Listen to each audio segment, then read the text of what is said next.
Yes, sir. Now it's audible. Okay, fine. So I'll continue. So the different design elements include, first one, we have discussed the height of embankment. Second one is the fill material. So once an embankment is to be constructed, once you have decided to construct an embankment of certain specified height, okay, depending on the designer's decision, you have one certain height of embankment. What type of material need to be filled? So that is the second design criteria, that is the fill material. So always granular material is the preferred fill material. Okay, granular material is always preferred. And soft soils or soft clay or silt and organic soil, such things are highly unsuitable. Normally what is done is, if there is any cutting made and the soil which was obtained during cutting is of good quality, such a soil or the same soil will be used for filling. Okay, so that is about the second design element, that is fill material. Now coming to the next design element, that is known as the settlement. Now after an embankment is constructed, there is a chance that the embankment may be getting settled.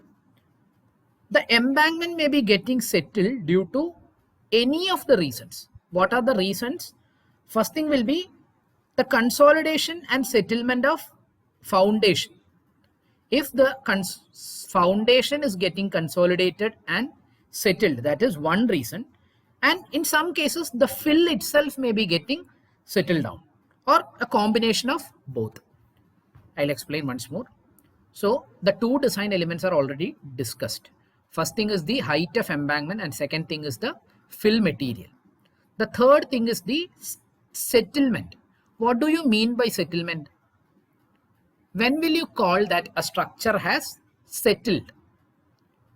If the structure which we are considering, is having a certain amount of vertical displacement, if there is certain amount of vertical displacement due to the applied loads, whenever you are constructing a structure and making it operational, it is liable to the application of loads. Due to the continuous application of loads, if there is a vertical displacement occurring in the structure, then you call that there is a settlement. Now the settlement of embankment may be due to different reasons. One reason being the foundation over which the embankment is constructed. The foundation over which you have constructed the embankment, this foundation may be undergoing consolidation settlement. Now the question is, what do you mean by a consolidation settlement? I think you have started with your soil mechanics subject in this semester. Okay, so I'm not going to explain in detail about consolidation, but I'll just tell you the basic things. What is consolidation? Whenever you are considering a soil mass, whenever you are considering a saturated soil mass, it will be having water in its void spaces. When a static load, a load which is not moving, a load which is fixed, that is the static load.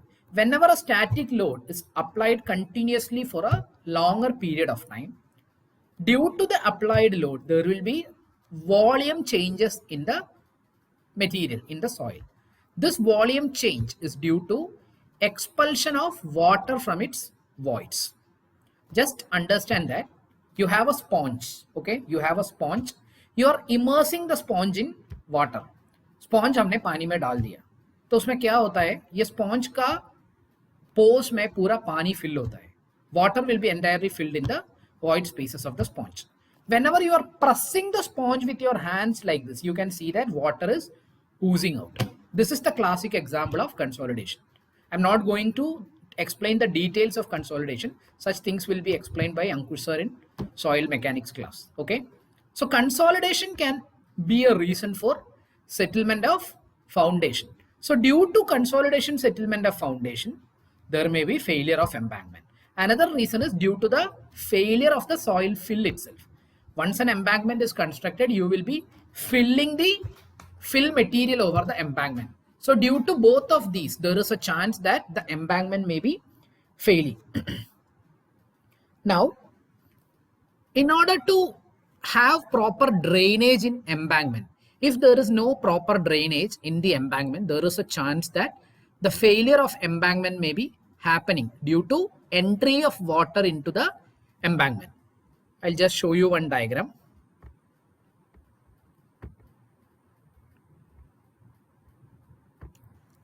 So this is one embankment with vertical drains.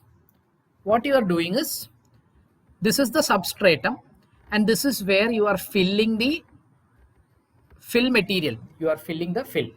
So what do you mean by providing drains is, this is the substratum and over the substratum you are having a compressible soil layer. Compressible soil layer means this soil, there is a greater chance of failure or there is a greater chance of reduction in volume. When will you call it as compressible? Compressible means on application of compressive load, it will be subjected to volume change. Then you call that as a compressible soil. Okay. So if over the substratum you are having a compressible layer of soil, if over the substratum you are having a compressible layer of soil and over the compressible layer of soil you are filling the fill material. If proper drainage is not provided, what will happen if proper drainage is not provided? That is the question. Just a minute. Okay, so just observe this. Over the substratum you have the compressible layer, and before filling the fill, what you are doing is you are installing drains. So drains, usually what you will be taking is, you will be using a soil having high permeability value. I know you are not clear about these things like consolidation, drainage, permeability, etc. because you have not studied soil mechanics, but you understand this thing. Sand drain, this material you are using sand. Normally you will be using sand, you will be going for some artificial material also. Okay, such things we'll discuss later. So you will be using a sand column. You will be using a large number of sand columns, and horizontally on top of all these sand columns, you will be providing a drainage blanket. So what will happen is, if there is a proper drainage blanket provided below the fill, water on reaching the drainage blanket will be diverted into the vertical drains. So water will be getting diverted into the vertical drains and it will be reaching the substratum. There is no problem of water being entering into the compressible soil layer. If water is entering into the compressible soil layer, there is a chance of failure. So after this horizontal drainage blanket is placed, you are again filling. Okay, so this is about settlement. To avoid, in order to avoid or in order to minimize the settlement, you are using drains. Normally, as per our figure, we are using sand drains. You will be constructing sand columns and the sand columns will be inserted vertically, and over the top of the vertical sand columns, you are providing a horizontal blanket or horizontal drainage blanket, so that the water will be diverted into the vertical drains and there is no problem of water getting entered into the loose fill material, leading to its failure. Not fill material, entering into the compressible soil, leading to its failure. So that is the third design criteria. Next one is stability of foundation. The foundation constructed should be stable enough. And the last design factor is the stability of slope. If you are constructing an embankment, the embankment slope should be stable enough. Otherwise, there is a chance of failure of embankment during due to adverse moisture condition or any other reason. So the embankment should not be undergoing failure. The slope of the embankment should be stable enough to stand on its own. Okay, so these are the different design considerations. Height of embankment, fill material, settlement of embankment, stability of foundation and stability of slope. These are the 5 design elements which you have to study on studying about the embankment. Is it clear? Please elaborate 5th point. Okay, no problem. I'll elaborate it. Okay, fine. So the only thing is,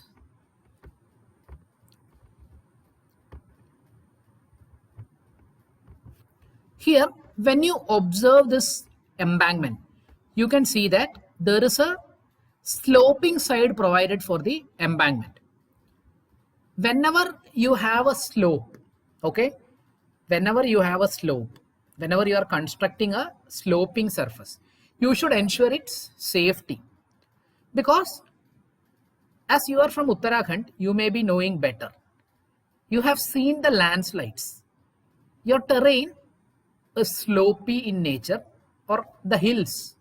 There is a chance that during heavy rainfall, that is during adverse moisture condition, it is failing, right? You might have observed that the landslides are occurring during rainy seasons. Why landslides are occurring during rainy seasons? Because the excess moisture is acting as a adverse situation for affecting the slope stability. Similarly, in case of embankment construction also, the slope may be getting failed due to adverse moisture or other such situation. So the designer, I told you this is one design factor. The designer should make sure, designer should ensure that there is no, designer should ensure that there is no slope failure of embankment. Okay. So the factor of safety required for ensuring the slope stability should be maintained. Slope stability also you will be studying in soil mechanics. Actually, there are 2 papers of soil mechanics, one in this semester and one will be available in the next semester. So in these 2 papers, you will study in detail about all these things: consolidation, settlement, slope stability, all these things. Okay. So that is for now. We just need to limit to what do you mean by the stability of slope. I think it is clear. Someone has asked me to explain the, okay, it's clear. I think it's clear now. Okay. So that is about the design considerations. Now we have to discuss about the construction of embankment, how the embankments are constructed. Whenever you are going for construction of embankment, what you will be doing is you will be constructing it in relatively thin layers. There will be one layer will be made and it will be properly compacted. What is the purpose of providing compaction? If proper compaction is not, what do you mean by compaction? Whenever you have observed construction sites, okay, before getting into the compaction of soil, I'll just explain compaction in general. If you are observing, okay, reduce voids, that's it. Reduce voids, yes, good. So you are being interactive, that is very good.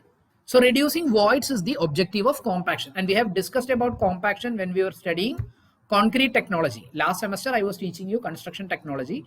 So in that, when we were discussing about concrete, I told you to reduce voids and to increase the density, you are providing sufficient compaction. So the construction of embankments will be in different layers. First, a thin layer will be laid, and then that thin layer will be subjected to suitable compaction. Here, rolling is one form of compaction. I was telling you about tamping, rodding, ramming, etc. Then vibratory compaction, all these things we have studied. So rolling is one form of compaction. Okay. So whenever we are speaking about the highway embankment, whenever we are speaking about the construction of a highway embankment, here we will be studying rollers. Okay. So it will be constructed by rolling in relatively thin layers. Then each layer you are compacting properly to the satisfactory degree before next layer is placed. If sufficient compaction is not given, then there is a chance of adversely affecting the durability of the structure. So each and every layer should be compacted very properly. The thickness of layers may be varying between 10 and 30 centimeter. Okay, you can have the thickness of a layer between 10 and 30 centimeter. Vibration compaction, vibration table. Yes, vibration compaction we have discussed in concrete technology. You have a vibrating table over which you will be placing your concrete specimen and you will be switching it on. So the necessary vibration will be provided.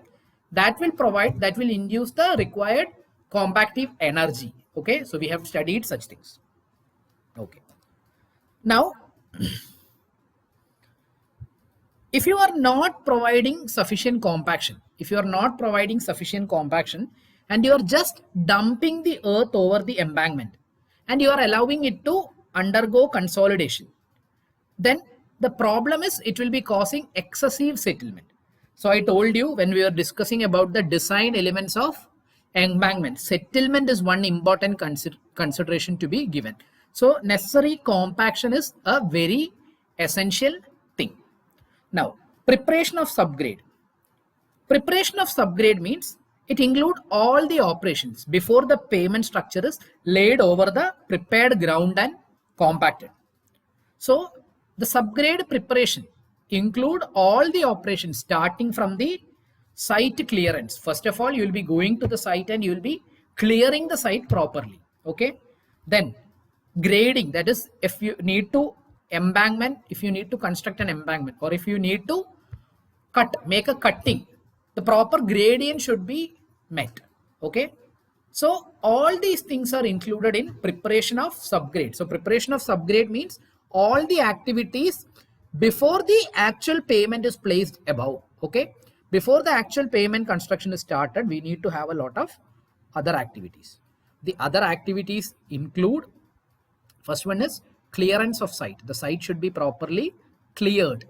Then grading, Grading means what is the gradient of the, or what is the vertical profile of the pavement. If the vertical profile of the pavement is below, then you have to go for cutting. You should make the required cuts before the pavement is placed. In some cases, you will have to go for embankment. Embankment means you will have to rise. You will have to make provision so that the ground level is rising above the surface. So all these things should be met before the actual construction operation is starting. So that is what you mean by preparation of subgrade. Next one is soil compaction. If proper compaction is not provided, what will be the problem? There will be void spaces, and these void spaces will be resulting in reduced density. These void spaces will be resulting in reduced, okay, voice break. I'll try to connect again.